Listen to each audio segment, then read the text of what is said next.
দৃশ্যত মনে হচ্ছে জামাত ইসলামী বাংলাদেশ খুব সুবিধাজনক অবস্থায় আছেন। তাদের আমিরের যে বক্তব্য, হাঁটাচলা, কথাবার্তা এবং জামাতকে নিয়ে বিভিন্ন মহলের আগ্রহ এবং কিছু জামাত নেতা বা কর্মীদের যে অতি উৎসাহ এবং প্রশাসনের কতগুলো গুরুত্বপূর্ণ পদবি, বিচার বিভাগ, সেখানে একেবারে ঝড়ের গতিতে জামাতপন্থী যারা নেতৃবৃন্দ রয়েছেন, জামাতপন্থী বুদ্ধিজীবী রয়েছেন, শিক্ষক রয়েছেন, বিচারক রয়েছেন, আমলা রয়েছেন, কামলা রয়েছেন, তারা ঝড়ের গতিতে সেই জায়গাগুলো দখল করে ফেলেছেন।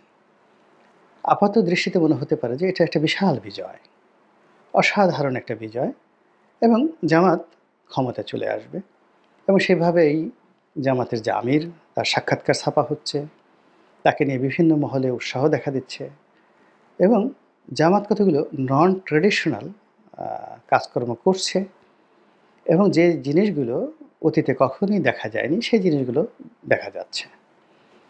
যেমন জামাতের আমির সুন্দরী ললনা টিভি উপস্থাপিকার সঙ্গে একান্ত সাক্ষাৎকার দিচ্ছেন দেশে এবং দেশের বাইরে। এটি কখনো জামাতের ডিকশনারিতে ছিল না। তো এরপর কি হচ্ছে, ইউরোপীয় ইউনিয়নের যারা লোকজন আছেন, রাষ্ট্রদূতরা আছেন, তারা জামাত অফিসে যাচ্ছেন বৈঠক করার জন্য। এটাও অতীতে কখনো হয়নি। জামাতের যারা নেতৃবৃন্দ রয়েছেন তারা আবার সেই চীন সরকারের আমন্ত্রণে চীন ভ্রমণে যাচ্ছেন। আপাত দৃষ্টিতে মনে হতে পারে এই পুরো প্রক্রিয়াটি বা যা কিছু হচ্ছে সবই জামাতের অনুকূলে হচ্ছে এবং জামাত আগামীতে ক্ষমতায় আসবে, সরকারের সঙ্গে তাদের দহরম মহরম সম্পর্ক আছে এবং তারা কেউ কেউ বলছেন যে তারা সরকার গঠন করবে অথবা প্রধান বিরোধী দল হিসেবে থাকবে। এটা তাদের প্রথম পদক্ষেপ। যদি প্রধান বিরোধী দলে থাকে, নেক্সট যে ইলেকশন হবে সেই ইলেকশনে তারা অবশ্যই সরকার গঠন করবে মোটা দাগে। কিন্তু আমার কাছে মনে হচ্ছে যে এই হিসেবটি উল্টে যাবে এবং অবশ্যই উল্টে যাবে। এর কারণ হলো যে প্রতিটি মানুষেরই অস্তিত্ব, বিজয় সব কিছু নির্ভর করে তার বেসিক যে তার ফাউন্ডেশন, সেই ফাউন্ডেশনের উপর। যে ধরুন একজন মানুষ, তার শ্রেষ্ঠত্ব হয় মানবিক আচরণে। সে যদি পশুর মতো আচরণ করে, দাতাল শুয়োরের মতো সে গুঁতো দেয়, তো সে অনেক কিছু হতে পারবে কিন্তু মানুষ হতে পারবে না। একজন ধার্মিক, সে অনেক কিছু করতে পারে কিন্তু সে যদি ধর্মকর্ম না করে সে কখনো ধার্মিক হতে পারবে না। তো জামাত যে কাজটি করছে তারও কতগুলো বেসিক এবং ফান্ডামেন্টাল ক্যারেক্টারিস্টিক্স রয়েছে এবং সেই চরিত্র অনুযায়ী তার বন্ধু আছে, তার বান্ধব আছে, শুভানুধ্যায়ী আছে, কর্মী আছে, সমর্থক আছে এবং তার একটা সার্কেল আছে এবং যখন সেই সার্কেলের বাইরে সে চলে যায়, ইট মিনস সে সঠিক পথে নাই এবং দুরবস্থার মধ্যে পড়েছে। যেমন ধরুন আমি একে একে বলি। ঐতিহাসিক ঘটনায় যাওয়ার আগে জামাতের কৌশলগত বন্ধু হবে পাকিস্তান, কৌশলগত বন্ধু হবে সৌদি আরব এবং তুরস্ক, মিশর, এই মুহূর্তে মিশর। কিন্তু গত এক মাসে এই রাষ্ট্রগুলোর সঙ্গে তাদের সম্পর্ক, সমর্থন, দহরম মহরম দেখা যায়নি। এটিকে অনেকে বলতে পারেন যে এটা গোপনে হয়েছে, প্রকাশ্যে হয়নি। নো, প্রকাশ্যে এটাকে হতে হবে। এখানে কোনো লুকোচুরি করলে হবে না। কিন্তু জামাতের সঙ্গে যদি আমেরিকার সম্পর্ক হয়, ইউরোপীয় ইউনিয়নের সম্পর্ক হয়, এটি জামাতের জন্য বহন করা খুবই কঠিন একটা বিষয়। জামাত এটি এই ভার বহন করতে পারবে না। ইউরোপীয় ইউনিয়নের টার্মস কন্ডিশন, রেফারেন্স কোনো কিছু তারা বহন করতে পারবে না। উল্টে ফেলে সেখানে একটা রং মেসেজ যাবে এবং জামাতের নেতাকর্মী যারা আছে তারাও আগামীতে বিভ্রান্ত হবেন। ২ নম্বর হলো চীনের সঙ্গে জামাতের কোনো অ্যাঙ্গেলেই সম্পর্ক হয় না, কোনো অ্যাঙ্গেলেই সম্পর্ক হয় না ধর্মীয় দিক থেকে। বিকজ সেখানে উইঘুর মুসলিমদের উপর ভীষণ রকম নির্যাতন হচ্ছে এবং যেটি নিয়ে জামাতের নেতাকর্মীরা, জামাতের যারা বক্তা, তারা মানে এমন সব জ্বালাময়ী বক্তব্য দিচ্ছেন চীনা মুসলমানদের, উইঘুর মুসলিমদের দুর্দশা নিয়ে। তো সেখানে জামাত সেই চীন দেশে যাচ্ছেন। 2 নম্বর হলো চীনের যে কমিউনিস্ট সরকার, এরা জামাতের যে আইডিওলজি, সেই আইডিওলজির একেবারে বাইরে। মানে জামাত ধর্ম বিশ্বাস করে, ধর্মভিত্তিক একটা রাজনৈতিক দল, ধর্মভিত্তিক একটা রাষ্ট্র তারা গঠন করতে চায়। কোরআনের আলোকে তারা একটা সংবিধান রচনা করতে চায় এবং জামাত যদি একটা মুসলিম রাষ্ট্র গঠন করে সেখানে বিধর্মীরা সঙ্গতি কারণে জিজিয়া কর দেবে। তো সেই ক্ষেত্রে তাদের যে বন্ধুত্বটি বা লেনাদেনাটি যদি চীনের সঙ্গে, যেখানে ধর্মকে স্বীকারই করা হয় না, বরং কেউ যদি ব্যক্তিগতভাবে ধর্মকর্ম করতে চায় সেটিকেও ক্ষেত্র বিশেষে তারা রাষ্ট্রীয়ভাবে বাধা দেয়। তো সেখানে জামাতের কর্মটা কী? তারা যদি জামাতকে টার্গেট করে, জামাত কি চীনের প্রেসিডেন্ট মিস্টার শিকে ইসলাম ধর্মে ধর্মান্তরিত করবেন, নাকি মিস্টার শি জামাতকে একটি কমিউনিস্ট পার্টির, চীনা কমিউনিস্ট পার্টির একটি অঙ্গ সংগঠন রূপে তাদের বন্ধু বানানোর জন্য, তাদের সহযোগী বানানোর জন্য চেষ্টা করবে? হোয়াট এভার ভেবে যাই হোক না কেন, জামাত এই চীনের সাথে সম্পর্কের ক্ষেত্রে তাদের স্বকীয়তা হারিয়ে ফেলবে। এই গেল এখনকার বর্তমান অবস্থা।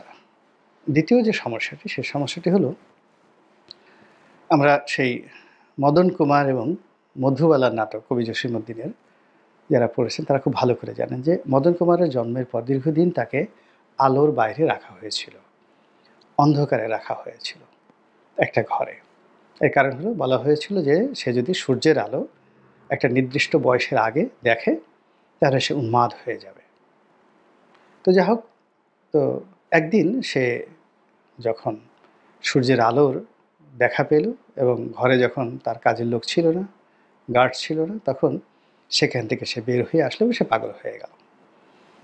এর ব্যাপার হলো যে মানুষ যে পরিবেশ পরিস্থিতি থাকে, যেমন ধরুন আয়না ঘরে যারা বন্দী ছিল, তারা তাদের যে ট্রমা, তারা জীবনে কাটিয়ে উঠতে পারবে না, অস্বাভাবিক একটা জীবন তাদেরকে ভোগ করতে হবে। এবং এটা যত প্রলম্বিত যাদের জীবনে হয়েছে, কেউ যদি 6 মাস তাদের একভাবে হয়েছে, কেউ যদি 6 বছর আয়নাঘরে থেকেছে, তাদের জীবনে এর নেতিবাচক দিক আসছে ওইভাবে।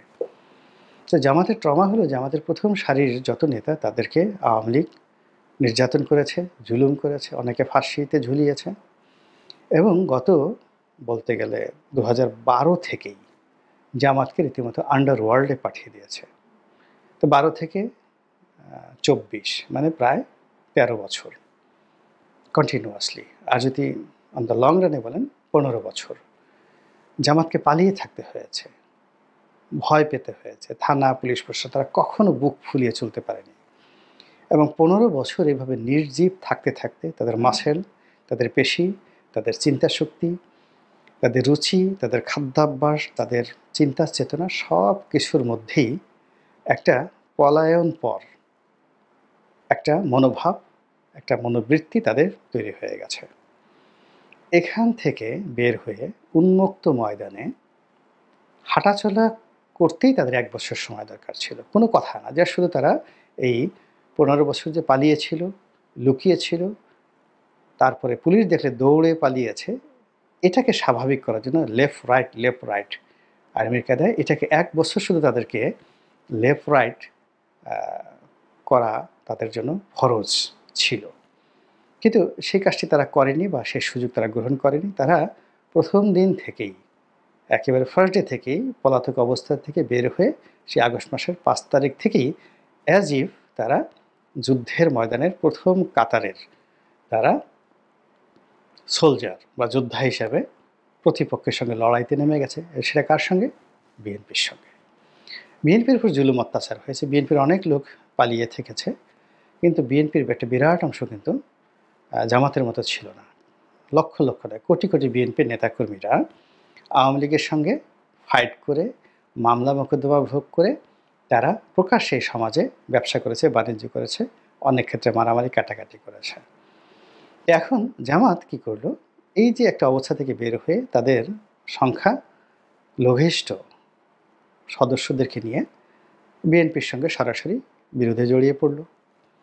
আবার বিএনপিরকে এবং আওয়ামী লীগকে একটা শিক্ষা দেওয়ার জন্য এই সরকারের যারা কুশীলব, তারা জামাতকে ইনস্ট্রুমেন্ট হিসেবে ব্যবহার করার চেষ্টা করছে এবং এই একটা ইনস্ট্রুমেন্ট থেকে বাঁচার জন্য অথবা ইনস্ট্রুমেন্ট হয়ে বিএনপি এবং আওয়ামী লীগের সঙ্গে সমান তালে খেলার জন্য যে জিনিসটি দরকার, যে কৌশল, যে সাহস, যে বুদ্ধি, যে অর্থ যেটি দরকার, এটি জামাতের নেই এবং এটা অসম্ভব একটা বিষয়। এমনকি জামাতের যারা নেতাকর্মী আছেন তারা যদি একেবারেই পৃথিবীর শ্রেষ্ঠতম যোদ্ধা বা গেরিলা যোদ্ধা চে গুয়েভারের মতো হন, ফিদেল ক্যাস্ট্রোর মতো হন, নেলসন ম্যান্ডেলার মতো হন, সেক্ষেত্রে এটা সম্ভব নয়।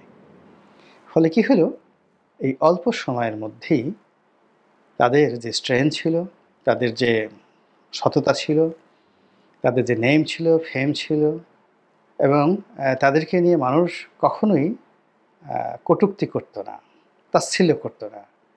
এখন তাদেরকে নিয়ে ট্রল করা হচ্ছে, বিভিন্ন রকম কথাবার্তা বলা হচ্ছে। আমি এই কথাগুলো আমার মুখে আমি বললাম না, কিন্তু আপনারা জানেন যে আমাদের কোন কোন নেতাকে নিয়ে সামাজিক মাধ্যমে কী ধরনের ট্রল করা হচ্ছে এবং কী ধরনের শব্দ সেখানে ব্যবহার করা হচ্ছে। তো এগুলো জামাতের জন্য এই মুহূর্তে দুর্ভোগ এবং দুর্দশা তৈরি করে ফেলেছে এবং জামাতকে হতোদ্যম করে ফেলেছে। আপনি দেখেন জামাতের নেতাদের মুখে এখন আর সেই হাসি নেই, আগের মতো হাসি নেই। আগস্ট সেপ্টেম্বরে তাদের যে হাসি ছিল, তৃপ্তি ছিল, সেটি এই সময়টিতে নেই। এবার একেবারে শেষ পর্যায়ে চলে আসছি। সেটি হলো জামাত কিন্তু সবসময় ঐতিহাসিকভাবে অনেকগুলো ভুল করেছে শেষ মুহূর্তে এসে। যেমন জামাত যখন প্রতিষ্ঠিত হলো তখন তাদের সঙ্গে মুসলিম লীগের একটা ভালো সম্পর্ক ছিল প্রতিষ্ঠাকালীন সময়। জামাত কিন্তু পাক ভারত উপমহাদেশের অন্যতম প্রাচীন দল, আওয়ামী লীগের চেয়ে প্রাচীন দল। কিন্তু একেবারে শেষ মুহূর্তে এসে তারা কী করলো, মুসলিম লীগের সাথে তাদের সম্পর্ক নষ্ট হয়ে গেল, কংগ্রেসের সাথে তাদের সম্পর্ক নষ্ট হয়ে গেল এবং তারা সরাসরি ব্রিটিশ সরকারের পক্ষ অবলম্বন করে ভারতের যে স্বাধীনতা এটার বিরুদ্ধে অবস্থান করে বসল। আচ্ছা, এরপরে যখন দ্বিতীয় বিশ্বযুদ্ধের পরে ব্রিটিশ সরকার দেউলিয়া হয়ে গেল এবং তারা বলতে গেলে জোর করে স্বাধীনতা দিয়ে গেল, তখন জামাতের যারা নেতৃবৃন্দ তারা ভারতীয় অপাঙ্ক্তেয়, পাকিস্তানে অপাঙ্ক্তেয়, ফলে তারা কী করলো, ভারত থেকে পাকিস্তানে চলে আসলো। চলে আসার পরে সেখানেও তারা রাজনৈতিকভাবে একের পর এক ভুল করলো এবং যারা ক্ষমতাধর লোকজন তাদের সবার সঙ্গে তাদের বিভিন্ন সময় বিরোধ ছিল। আইয়ুব খানের সঙ্গে তাদের প্রথমে সুসম্পর্ক, তারপরে বিরোধ। ইয়াহিয়া খানের সঙ্গে প্রথমে সুসম্পর্ক,